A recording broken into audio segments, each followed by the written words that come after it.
Hello everyone, आप सभी का फिर से स्वागत है। ये घटना चक्र हिस्ट्री का डिस्कशन है। हम लोग आधुनिक भारतीय इतिहास को डिस्कस करें, जिसमें आज का टॉपिक है किसान आंदोलन और किसान सभा। सबसे पहले इस टॉपिक को डिस्कस करेंगे, इसके बाद इस पर आधारित अब तक जितने भी प्रश्न पूछे गए उन सभी प्रश्नों को एनालिसिस करेंगे। लेकिन डिस्कशन को स्टार्ट करने से पहले मैं बता दूं कि इसका पीडीएफ अवेलेबल है। अगर आपको पीडीएफ चाहिए तो Telegram channel, Telegram quiz group या चैनल के कम्युनिटी बॉक्स में जाइए, वहां पर इसके रिगार्डिंग में इंफॉर्मेशन को अपडेट कर दिया गया है। तो चलिए स्टार्ट करते हैं। देखिए, अगर बात करें तो अवध में होम रूल लीग आंदोलन के कार्यकर्ता काफी सक्रिय थे, एक्टिव थे। इन्होंने किसानों को संगठित करना शुरू किया, एकजुट करना शुरू किया। संगठन को नाम दिया गया किसान सभा। फरवरी 1918 में इंद्र नारायण त्रिवेदी, गौरी शंकर मिश्र और मदन मोहन मालवीय के प्रयासों से यूपी किसान सभा की स्थापना हुई। इस संगठन ने किसानों को बड़े पैमाने पर एकजुट किया, संगठित किया। किसान सभा ने किसानों को किस हद तक जागरूक बनाया, इसका अंदाजा इससे लगाया जा सकता है कि दिसंबर 1918 में दिल्ली में कांग्रेस अधिवेशन में बड़ी संख्या में उत्तर प्रदेश के किसानों ने भाग लिया। 1919 के अंतिम दिनों में किसानों का संगठित विद्रोह खुलकर सामने आया। अवध के प्रतापगढ़ जिले की एक जागीर में नाई धोबी बंद सामाजिक बहिष्कार एवं संगठित कार्रवाई की पहली घटना घटित हुई। झिंगुरी सिंह और दुर्गापाल सिंह ने इसमें महत्वपूर्ण भूमिका निभाई, लेकिन जल्दी ही आंदोलन में एक नया चेहरा उभर कर सामने आया। नाम था बाबा रामचंद्र, जिन्होंने आंदोलन की बागडोर ही नहीं संभाली बल्कि उसे और मजबूत एवं जुझारू बना दिया। बाबा रामचंद्र महाराष्ट्र के ब्राह्मण परिवार के थे। 1920 के मध्य में वे एक किसान नेता के रूप में उभरे और उन्होंने अवध के किसानों को संगठित करना शुरू किया। उनमें संगठन की एक अद्भुत क्षमता थी और 1920 में इनके प्रयासों से प्रतापगढ़ में अवध किसान सभा का गठन हुआ। प्रश्नगत विकल्पों में भारतवर्ष का सर्वप्रथम अगर बात करें तो किसान आंदोलन, याद रखिएगा, किसान आंदोलन बिजौलिया आंदोलन था। बिजौलिया आंदोलन का नेतृत्व 1913 में साधु सीताराम दास ने किया। 1915 में विजय सिंह पथिक इस आंदोलन से जुड़ गए। सहजानंद सरस्वती बिहार प्रांतीय किसान सभा के संस्थापक थे। तो सहजानंद सरस्वती जो थे बिहार प्रांतीय किसान सभा के संस्थापक थे। इनके कृषि सुधार कार्यक्रम का वास्तविक लक्ष्य जमींदारी प्रथा का उन्मूलन और कृषकों को मालिकाना अधिकार दिलाना था। किसानों के प्रति इनकी समर्पित सेवाओं के कारण इन्हें किसान प्राण कहा जाता था। 1936 में लखनऊ में अखिल भारतीय किसान कांग्रेस की स्थापना हुई, जिसका नाम बदलकर बाद में अखिल भारतीय किसान सभा कर दिया गया। इसका अध्यक्ष भी स्वामी सहजानंद को तथा महासचिव एनजी रंगा को बनाया गया। फैजपुर में कांग्रेस सत्र के साथ अखिल भारतीय किसान कांग्रेस भी दूसरा सत्र चला, जिसकी अध्यक्षता एनजी रंगा ने की। देखिए, एका आंदोलन का नेतृत्व पिछड़ी जाति के मदारी पासी ने किया था। इस आंदोलन में, जिसकी गतिविधि के मुख्य केंद्र हरदोई, बाराबंकी, बहराइच और सीतापुर थे, किसानों की मुख्य शिकायतें जमींदारों के द्वारा लगान में बढ़ोतरी और उपज के रूप में लगान वसूल करने की प्रथा को लेकर थी। किसानों से 50% से अधिक लगान वसूल किया जा रहा था। इस आंदोलन में सरकार को लगान देना बंद नहीं किया गया, बल्कि आंदोलनकारियों की प्रमुख मांग थी बढ़ती महंगाई के कारण लगान का नगद में रूपांतरण किया जाए। 1928 में सूरत जिले के बारदौली, अगर बात करें तो 1928 में सूरत जिले के बारदौली तालुक में गांधीवादी आंदोलन और सत्याग्रह को पर्याप्त सफलता मिली। यहाँ मेहता बंधु सरीखे गांधी जी के अनुयायियों ने 1992 से ही निरंतर अभियान चला रखा था। 1928 में यहाँ कृषक आंदोलन का नेतृत्व वल्लभ भाई पटेल ने किया, जो बारदौली सत्याग्रह के नाम से प्रसिद्ध हुआ। इसी आंदोलन में सफलता के कारण पटेल को बारदौली की महिलाओं ने सरदार की उपाधि प्रदान की। सितंबर 1946 में बंगाल की प्रांतीय किसान सभा के द्वारा तिभागा आंदोलन प्रारंभ किया गया। इस आंदोलन में अगर बात करें तो इस आंदोलन में वर्गदारों यानी बटाईदारों की मांग थी कि जमींदारों का फसल में हिस्सा आधे भाग से कम करके 1/3 किया जाए, शेष 2/3 हिस्सा वर्गदारों का हो। इस आंदोलन से उत्तरी बंगाल के जिले विशेष रूप से प्रभावित हुए और आचार्य विनोबा भावे सर्वोदय सम्मेलन के सिलसिले में 18 अप्रैल 1951 को तेलंगाना यानी तत्कालिक अगर बात करें तो आंध्र प्रदेश के नलगोंडा जिले में पहुंचे थे। तेलंगाना के नलगोंडा जिले में आंध्र प्रदेश के तत्कालीन यह जिला उस समय साम्यवादी गतिविधियों का महत्वपूर्ण केंद्र था। इसी जिले के पोचमपल्ली गांव में विनोबा जी जो है ठहरे हुए थे। पोचमपल्ली प्रवास के दौरान गांव के 40 हरिजन परिवारों के लिए भूमि की समस्या का समाधान तलाशते समय इसी गांव के जमींदार रामचंद्र रेड्डी ने 100 एकड़ भूमि देने का प्रस्ताव किया। तो पोचमपल्ली प्रवास के दौरान जो है गांव के 40 हरिजन परिवारों के लिए भूमि की समस्या का समाधान तलाशते समय इसी गांव के एक जमींदार थे जिनका नाम था रामचंद्र रेड्डी। इन्होंने अपने भूमि को यानी 100 एकड़ भूमि को जो है देने का प्रस्ताव कर दिया। यह जो है स्वतः स्फूर्ति प्रस्ताव ही आंदोलन, ये जो स्वयं देने के लिए जो निर्णय लिया इनके द्वारा, तो स्वतः स्फूर्ति प्रस्ताव ही भूदान आंदोलन की उत्पत्ति का स्रोत बना। इन्हीं से अक्टूबर 1951 से 1957 तक विनोबा जी ने पूरे भारत में 50 मिलियन एकड़ भूमि भूमिहीनों के लिए प्राप्त करने के उद्देश्य से भूदान आंदोलन का नेतृत्व किया, जबकि लगभग 55 मिलियन एकड़ भूमि जो है प्राप्त हुई थी। पहला प्रश्न है, भारतवर्ष का सर्वप्रथम किसान आंदोलन कौन था? भारतवर्ष का सर्वप्रथम किसान आंदोलन कौन था?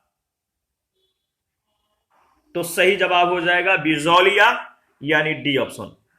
दिए गए विकल्प में भारतवर्ष का सर्वप्रथम किसान आंदोलन बिजौलिया आंदोलन था। बिजौलिया आंदोलन का नेतृत्व 1913 में साधु सीताराम दास ने किया। 1915 में विजय सिंह पथिक इस आंदोलन से जुड़े थे। सेकंड प्रश्न, निम्न में से कौन फरवरी 1918 में स्थापित यूपी किसान सभा की स्थापना से संबंध नहीं था? फरवरी 1918 में स्थापित यूपी किसान सभा की स्थापना से संबंधित नहीं था। सही जवाब है जवाहरलाल नेहरू यानी सी ऑप्शन। अवध में होम रूल लीग आंदोलन के कार्यकर्ता काफी सक्रिय थे, एक्टिव थे। इन्होंने किसानों को संगठित करना शुरू किया था। संगठन को नाम दिया गया किसान सभा। 1918 में इंद्र नारायण त्रिवेदी, गौरी शंकर, मदन मोहन मालवीय, इन सभी के प्रयासों से यूपी किसान सभा की स्थापना हुई। थर्ड नंबर है, नाई धोबी बंद सामाजिक बायकाट का एक स्वरूप था जो 1919 में क्या हुआ? नाई धोबी बंद सामाजिक बायकाट का एक स्वरूप था जो 1919 में किसानों के द्वारा प्रतापगढ़ जिले में चलाया गया था। ऑप्शन ए बिल्कुल करेक्ट ऑप्शन है। 1919 के अंतिम दिनों में किसानों का संगठित विद्रोह खुलकर जो है सामने आया था और अवध के प्रतापगढ़ जिले की एक जागीर में नाई धोबी बंद, सामाजिक बहिष्कार और संगठित कार्यवाही की पहली घटना घटित हुई। झिंगुरी सिंह और दुर्गा पाल सिंह ने इसमें महत्वपूर्ण भूमिका निभाई, लेकिन जल्दी ही आंदोलन में एक नया जो है चेहरा उभर कर सामने आया। नाम था बाबा रामचंद्र, जिन्होंने आंदोलन की बागडोर ही नहीं संभाली बल्कि उसे और मजबूत और जुझारू बना दिया। बाबा रामचंद्र महाराष्ट्र के ब्राह्मण परिवार से संबंधित थे। 1920 के मध्य में वे किसान नेता के रूप में उभरे थे। उन्होंने अवध के किसानों को संगठित करना शुरू किया। उनमें संगठन की अद्भुत क्षमता थी। 1920 में इनके प्रयासों से ही प्रतापगढ़ में अवध किसान सभा का जो है गठन हुआ। नेक्स्ट प्रश्न संख्या 4, वह प्रदेश कौन था जहां बाबा रामचंद्र ने किसानों को संगठित किया? वह प्रदेश कौन था जहां बाबा रामचंद्र ने किसानों को संगठित किया? तो सही जवाब है अवध। ऑप्शन ए बिल्कुल करेक्ट ऑप्शन है। 1930 के दशक में देश के विभिन्न भागों के भिन्न भिन्न नेताओं के द्वारा किसान आंदोलन चलाए गए थे। उनके प्रभाव क्षेत्रों से सुमेलित कीजिए। 1930 के दशक में देश के विभिन्न भागों के भिन्न भिन्न नेताओं के द्वारा किसान आंदोलन चलाए गए थे। उनके प्रभाव क्षेत्रों से सुमेलित कीजिए। तो चलिए मिलान करते हैं। सहजानंद सरस्वती का संबंध है बिहार से। सहजानंद सरस्वती का संबंध बिहार से है। खुदाई खिदमतगार का जो संबंध है वह है आपका ANWFP से। और इसके बाद स्वामी रामानंद, इनका संबंध है हैदराबाद। और अब्दुल हमीद खां का संबंध है दक्षिणी असम। यानी सही जो ऑप्शन दिया गया, मिलान दिया गया है, बी में दिया गया है। सहजानंद सरस्वती बिहार प्रांतीय किसान सभा के संस्थापक थे। 1936 में लखनऊ में अखिल भारतीय किसान कांग्रेस की स्थापना हुई, जिसका नाम बाद में बदलकर अखिल भारतीय किसान सभा कर दिया गया था। इसका अध्यक्ष भी स्वामी सहजानंद को ही बनाया गया। पश्चिमोत्तर सीमा प्रांत में खान अब्दुल गफार खां के नेतृत्व में गठित खुदाई खिदमतगार या लाल कुर्ती संगठन ने सविनय अवज्ञा आंदोलन में सक्रिय भूमिका निभाई। स्वामी रामानंद हैदराबाद और अब्दुल हमीद खां दक्षिणी असम से संबंधित थे। 6 नंबर है, इनमें से कौन 1930 के दशक में किसान सभा आंदोलन से सक्रिय रूप से जुड़े थे? इनमें से कौन 1930 के दशक में किसान सभा आंदोलन से सक्रिय रूप से जुड़े हुए थे? तो सही जवाब है स्वामी सहजानंद, यानी बी ऑप्शन। 1930 के दशक में किसान सभा आंदोलन से स्वामी सहजानंद सरस्वती सक्रिय रूप से जुड़े हुए थे। बिहार किसान सभा का गठन इन्होंने ही किया और अप्रैल 1936 में लखनऊ में संपन्न प्रथम अखिल भारतीय किसान सम्मेलन का अध्यक्ष इन्हीं को चुना गया। 7 नंबर है, अवध के एका आंदोलन का उद्देश्य क्या था? अवध के एका आंदोलन का उद्देश्य क्या था? लगान का नगद में परिवर्तन, यानी डी ऑप्शन। एका आंदोलन का नेतृत्व पिछड़ी जाति के मदारी पासी ने किया था। इस आंदोलन में, जिसकी गतिविधि के मुख्य केंद्र हरदोई, बाराबंकी, बहराइच, सीतापुर थे, किसानों की मुख्य शिकायतें जमींदारों के द्वारा लगान में बढ़ोतरी और उपज के रूप में लगान वसूल करने की प्रथा को लेकर थी। किसानों से 50% से अधिक लगान वसूल किया जा रहा था। जमींदारों के गुर्गे ठेकेदार किसानों को प्रताड़ित करते थे। एका आंदोलन का राष्ट्रवादियों के द्वारा निर्धारित अहिंसक नीतियों में विश्वास कम था। फलस्वरूप क्या हुआ? राष्ट्रवादी नेता आंदोलन से अलग थलग पड़ गए, अलग हो गए। आंदोलन ने दूसरी राह जो है पकड़ ली। इस आंदोलन में सरकार को लगान देना बंद नहीं किया गया, बल्कि आंदोलनकारियों की प्रमुख मांग थी बढ़ती महंगाई के कारण लगान का नगद में रूपांतरण किया जाए। 8 नंबर है, एका आंदोलन का प्रारंभ किया गया था किसके द्वारा? एका आंदोलन का प्रारंभ किसके द्वारा किया गया था? तो उत्तर प्रदेश के हरदोई, बाराबंकी और अन्य स्थानों के किसानों के द्वारा, डी ऑप्शन। 9 नंबर है, बिहार प्रांतीय किसान सभा का गठन किसने किया? बिहार प्रांतीय किसान सभा का गठन किसने किया? तो इसका सही जवाब हो जाएगा ऑप्शन ए, स्वामी सहजानंद सरस्वती। बिहार में किसान आंदोलन की शुरुआत स्वामी सहजानंद सरस्वती के नेतृत्व में हुई। सहजानंद सरस्वती 1929 में बिहार प्रांतीय किसान सभा की स्थापना की। इस सभा का विस्तार बिहार के गांवों में करने में उन्हें जो है कार्यानंद शर्मा, राहुल संकृत्यायन, पंचानंद शर्मा, मधुनंदन शर्मा आदि वामपंथी नेताओं का सहयोग मिला, हेल्प मिला। प्रश्न संख्या 10 है, स्वामी सहजानंद सरस्वती ने एक पत्रिका का प्रकाशन किया था जिसका नाम था। स्वामी सहजानंद सरस्वती ने एक पत्रिका का प्रकाशन किया था जिसका क्या नाम था? जिसका नाम था हुंकार, यानी बी ऑप्शन। स्वामी सहजानंद सरस्वती आधुनिक भारत के प्रमुख कृषक नेता थे। इन्होंने हुंकार नामक पत्रिका का प्रकाशन किया। 11 नंबर है, स्वामी सहजानंद निम्न में से किससे संबंधित थे? स्वामी सहजानंद किससे संबंधित थे? तो सही जवाब है बिहार में किसान आंदोलन, सी ऑप्शन बिल्कुल करेक्ट ऑप्शन है। 12 नंबर है, अखिल भारतीय किसान सभा के प्रथम सत्र की अध्यक्षता किसने की? अखिल भारतीय किसान सभा के प्रथम सत्र की अध्यक्षता किसने की? स्वामी सहजानंद ने। अप्रैल 1936 में लखनऊ में अखिल भारतीय किसान कांग्रेस की स्थापना हुई, जिसका नाम बदलकर अखिल भारतीय किसान सभा कर दिया गया। बिहार प्रांतीय किसान सभा के संस्थापक स्वामी सहजानंद सरस्वती इसके अध्यक्ष और आंध्र में किसान आंदोलन के अगुआ और कृषि क्षेत्र की समस्याओं के विद्वान एनजी रंगा इसके महासचिव चुने गए।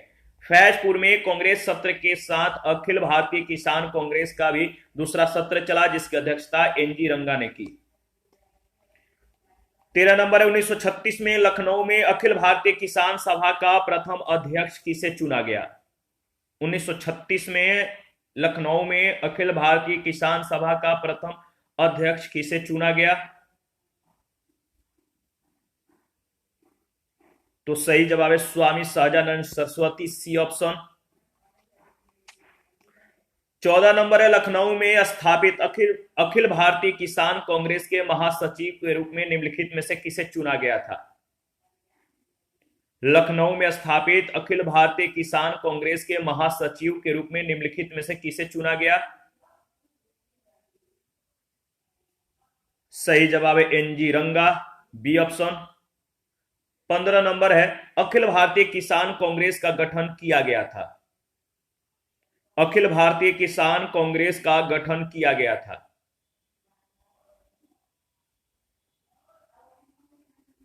इसका सही जवाब हो जाएगा 1936 में।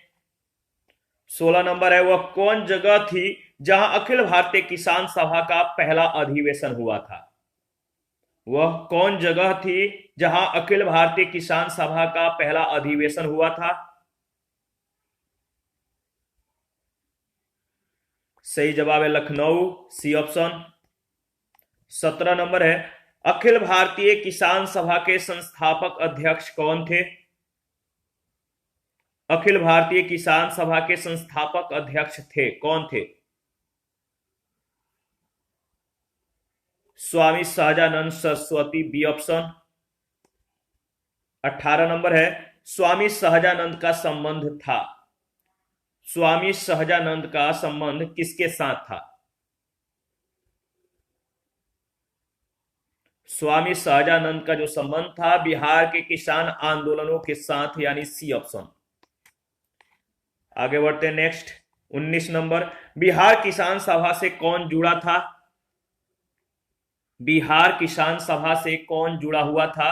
तो बिहार प्रांतीय किसान सभा से स्वामी सहजानंद सरस्वती, कार्यानंद शर्मा, यदुनंदन शर्मा आदि अनेक किसान नेता जुड़े हुए थे। तो यानी सही जवाब हो जाएगा ऑप्शन ई, मतलब कि उपयुक्त में से एक से अधिक। प्रश्न संख्या 20 है, स्वामी सहजानंद सरस्वती ने भूमि और जलमार्ग के राष्ट्रीयकरण की मांग के साथ अखिल भारतीय संयुक्त किसान सभा का गठन किया। स्वामी सहजानंद सरस्वती ने भूमि और जलमार्ग के राष्ट्रीयकरण की मांग के साथ अखिल भारतीय संयुक्त किसान सभा का गठन किया।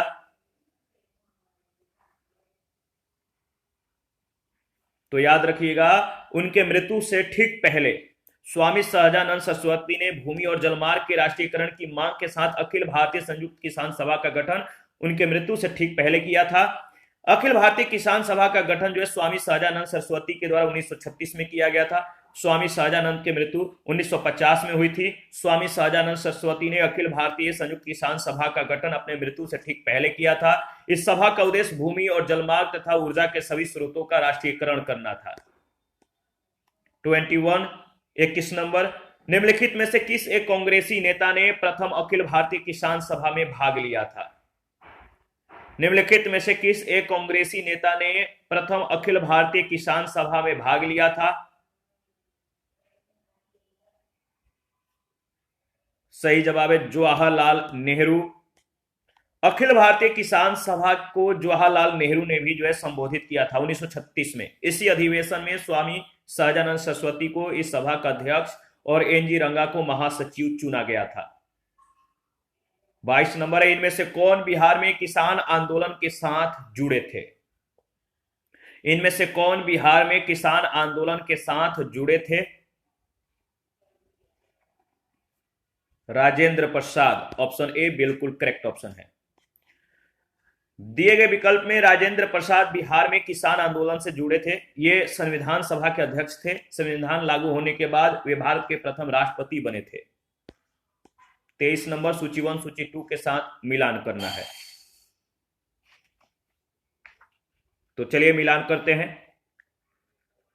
देखिए, बारदौली सत्याग्रह का जो संबंध है सरदार वल्लभ भाई पटेल से है।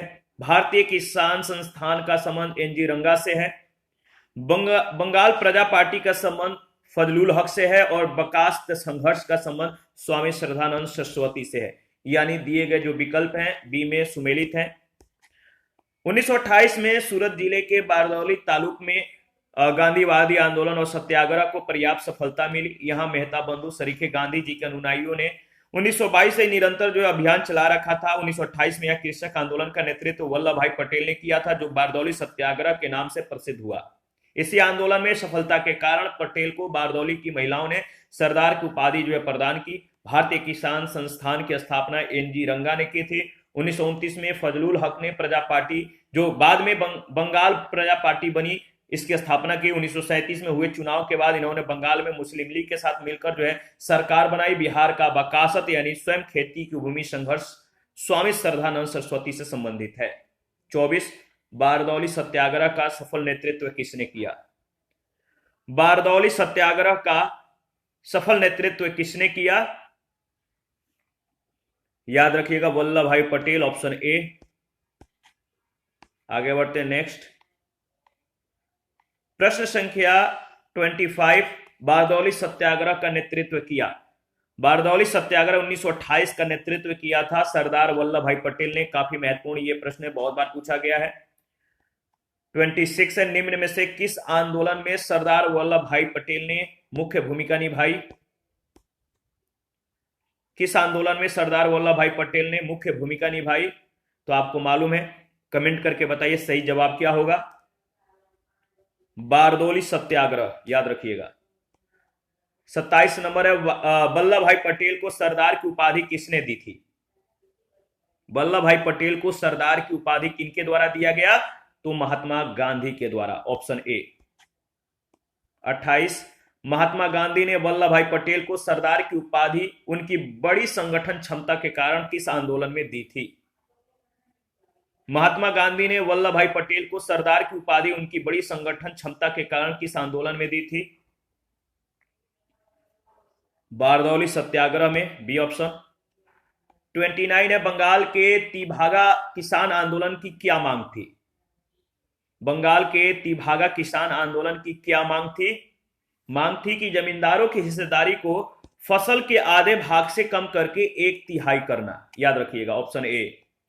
1946 में बंगाल की प्रांतीय किसान सभा के द्वारा तिभागा आंदोलन जो है प्रारंभ किया गया था। इस आंदोलन में बटाईदारों की मांग थी कि जमींदार को जो है फसल में हिस्सा आधे भाग से कम करके 1/3 किया जाए, शेष 2/3 हिस्सा वर्गदारों को हो। और इस आंदोलन से उत्तरी बंगाल के जिले विशेष रूप से जो है प्रभावित हुए थे। 30 नंबर, तिभागा आंदोलन 1946 में बंगाल में आरंभ हुआ। तिभागा आंदोलन 1946 में बंगाल में आरंभ हुआ किसान सभा के नेतृत्व में, यानी बी ऑप्शन। 31 है, भूदान आंदोलन का सर्वप्रथम प्रारंभ किस राज्य में हुआ था? भूदान आंदोलन का सर्वप्रथम प्रारंभ किस राज्य में हुआ था? सही जवाब है आंध्र प्रदेश में, ऑप्शन ए। आचार्य विनोबा भावे के द्वारा भूदान आंदोलन का प्रारंभ 18 अप्रैल 1951 को तत्कालीन आंध्र प्रदेश के तेलंगाना क्षेत्र में पोचमपल्ली ग्राम से किया गया। भूदान आंदोलन भूमि सुधार करने, कृषि में संस्थागत परिवर्तन लाने की एक कोशिश थी। प्रसिद्ध गांधीवादी रचनात्मक कार्यकर्ता आचार्य विनोबा भावे 1950 के दशक के आरंभ में इस आंदोलन के लिए जो है गांधीवादी तकनीक और रचनात्मक कार्यों और ट्रटिसिप जैसे विचारों को प्रयोग में लाए। जयप्रकाश नारायण भी सक्रिय राजनीतिक छोड़कर 1953 में भूदान आंदोलन से जुड़ गए थे। 1955 के अंत तक भूदान आंदोलन ने एक नया रूप धारण किया था, वह था ग्रामदान का। ग्रामदान आंदोलन की शुरुआत उड़ीसा में हुई और यहां यह जो आंदोलन था सफल भी रहा। 32 आचार्य विनोबा भावे के भूदान आंदोलन के प्रारंभ में निम्नलिखित स्थानों में से कौन सा एक उससे संबंधित था? आचार्य विनोबा भावे के भूदान आंदोलन के प्रारंभ में निम्नलिखित स्थान में से कौन सा एक उससे संबंधित था? तो याद रखिएगा पोचमपल्ली, यानी सी ऑप्शन बिल्कुल करेक्ट ऑप्शन है। इसके बाद 33 है, भूदान आंदोलन की शुरुआत कहां से हुई थी? भूदान आंदोलन की शुरुआत आंध्र प्रदेश राज्य से हुई, आंध्र प्रदेश राज्य में। और 34 है, भूदान आंदोलन किसने प्रारंभ किया? भूदान आंदोलन किसने प्रारंभ किया?